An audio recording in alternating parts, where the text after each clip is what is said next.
Peoples party की senior रहनुमा हिना रबानी खर ने कहा कि बिलावल अमीरों से सब्सिडी छीनकर गरीबों को वापस करेंगे। पीपल्स पार्टी की सीनियर रहनुमा हिना रबानी खर ने कहा कि सिर्फ पीपल्स पार्टी अवाम के दरमियान है। बिलावल भुट्टो ने बतौर वजीर खारजा दुनिया भर में पाकिस्तान का मौक़िफ़ मनवाया। बेनज़ीर इनकम सपोर्ट प्रोग्राम एक विजन है। हिना रबानी खर ने मजीद कहा कि BISP को दुनिया भर में कॉपी किया जा रहा है।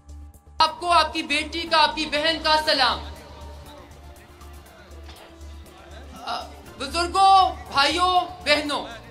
चेयरमैन साहब, मैं आपकी पहले तो इस चीज पे अटेंशन दिलवाना चाहती हूँ कि आप आगे देखें मुजफ्फरगढ़ के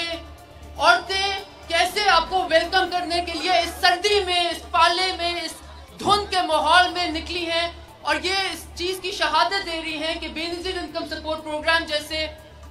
फॉरवर्ड लुकिंग प्रोग्राम्स को आगे लगा के पीपल्स पार्टी हर दफा दिखाती है कि पीपल्स पार्टी सिर्फ मंशूर नहीं देती, पीपल्स पार्टी उस पर अमल करना दिखाती भी है और बाकी लोगों को सिखाती भी है। और आज जब इलेक्शन 15 दिन सिर्फ दूर रह गया है,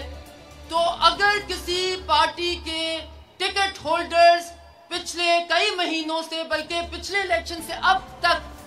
अपनी आवाम के बीच में हैं, इलेक्शन कैंपेन मोड में हैं, उनको अपना मंशूर समझा रहे हैं, उनकी मुश्किलों का अजाला करने की कोशिश करें, तो वो सिर्फ और सिर्फ पीपल्स पार्टी के हैं। और इसी तरह आपकी नौजवान क़यादत एक होप देती है पूरे पाकिस्तान को। आपने वजीर खारजा बन के पाकिस्तान में ये दिखाया कि किस तरह पाकिस्तान का मेंटल पूरी दुनिया में मनवाया जाता है और किस तरह अगर नेक नियति से पाकिस्तान का केस लड़ा जाए तो बड़े बड़े मुल्क झुक जाते हैं और पाकिस्तान का जो मौक़िफ़ है उसमें मानने पे मजबूर हो जाते हैं। लेकिन ये तो होगी बाहर की बात। इस वक्त बहनों और भाइयों, मैं आपसे ये सिर्फ पूछना चाहती हूँ कि इस इलेक्शन के समय में कौन सी पार्टी है जिसने मजदूर का हाथ उठाया, किसान का हाथ उठाया, औरतों का हाथ उठाया और कहा कि अगर आज औरतों को जिनको सपोर्ट की जरूरत है उनको बेनज़ीर इनकम सपोर्ट प्रोग्राम एक विजन थी और मैं उस वक्त मौजूद थी गवर्नमेंट में जब सदर जरदारी ने ये विजन दी और ये विजन ये थी कि अगर हमने उन लोगों को जिनको जरूरत है पैसों की उनको देना है तो हम औरतों के जरिए इसलिए देंगे ताकि औरतों का स्टेटस उनके घर में उनको इज्जत मिले।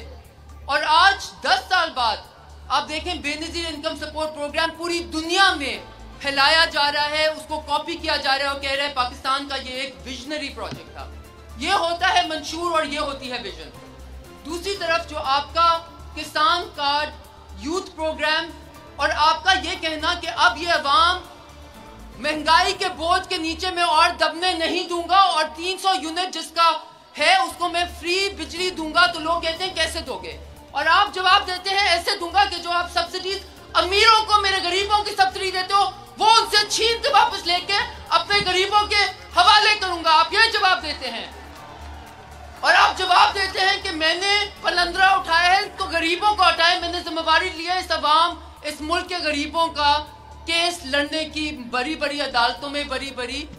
जगहों पे। और इसी तरह बेशक मेरा भाई रजा रबानी खर हो जो अपने वालिद गुलाम रबानी खर के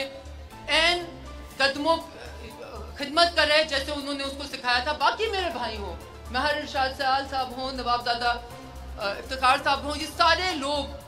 आपके सिपाही बन के आगे गए हैं, ऐवानों में, कमिटीज में, नेशनल असेंबली में आपका केस लड़ाए। अब आपकी बहन होने के नाते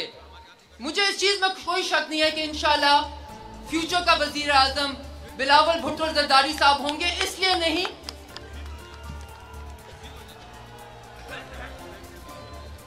भाइयों बहनों, सिर्फ इसलिए नहीं कि वो एक अजीम नाना, एक अजीम माँ के बेटे हैं, इसलिए क्योंकि आज अगर कोई गरीबों का, किसानों का, मजदूरों का मंशूर उठा के जा रहा है तो वो सिर्फ पाकिस्तान पीपल्स पार्टी है और जनाब बिलावल भुट्टो जरदारी साहब की क़यादत में है। और मैं इसलिए जरूर कहना चाहूंगी कि कोटदू की अवाम, मुजफ्फरगढ़ की अवाम, हमें 1.5 साल एक लंगरी लूरी जिसको आप हुकूमत कह सकते हैं मिली, उसमें भी हमने मुजफ्फरगढ़ यूनिवर्सिटी का जो वादा किया था हमने उसका भी अप्रूवल ले लिया। लेकिन अब कोटदू क्योंकि एक अलहदा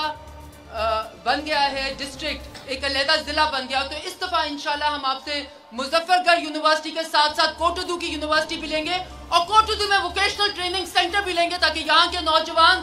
पढ़ लिख के अपनी तालीम लेके और स्किल सीख करके ना ही सिर्फ यहाँ पे काम कर सके बल्कि पूरी दुनिया में काम वो काम कर सके जो आपने वजीर खारजा के बतौर जर्मनी से बात की, यूके के साथ बात की कि मेरे लोग जो कि स्किल्ड हैं वो आपके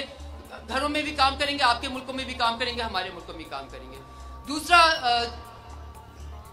चेयरमैन साहब आपसे इल्तिजा है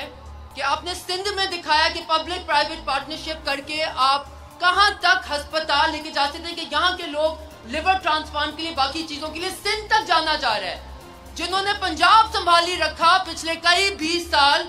उन्होंने ऐसा अभी तक अस्पताल नहीं बनाया कि हम लोग जाके वहां इलाज करा सके। हमारी आपसे आज हम आपसे स्टेज पे आपसे अप्रूवल लेंगे और आपसे वादा लेंगे कि आप इंशाल्लाह उसी चीज तर्ज अमल का अस्पताल कोटुदू के अवाम को भी देंगे। और भाइयों, मुझे पता है चेयरमैन साहब को सुनने के लिए आप आए हैं, मैं आपका और वक्त नहीं लूंगी,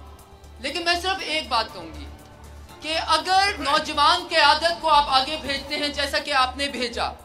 मलिक रजा रब्बानी खान मेरा भाई है, लेकिन पार्कों में आप लोगों का हक दिलाने के लिए हमने जितनी मीटिंग्स की और जितनी अफसर शादी के खिलाफ जंगें लड़ी वो हमारा अल्लाह जानता है और हम जानते हैं। और उसके लिए हमने कहा ये CSR का ड्रामा खत्म करो। कहते हैं सोशल रिस्पॉन्सिबिलिटी हमारी है,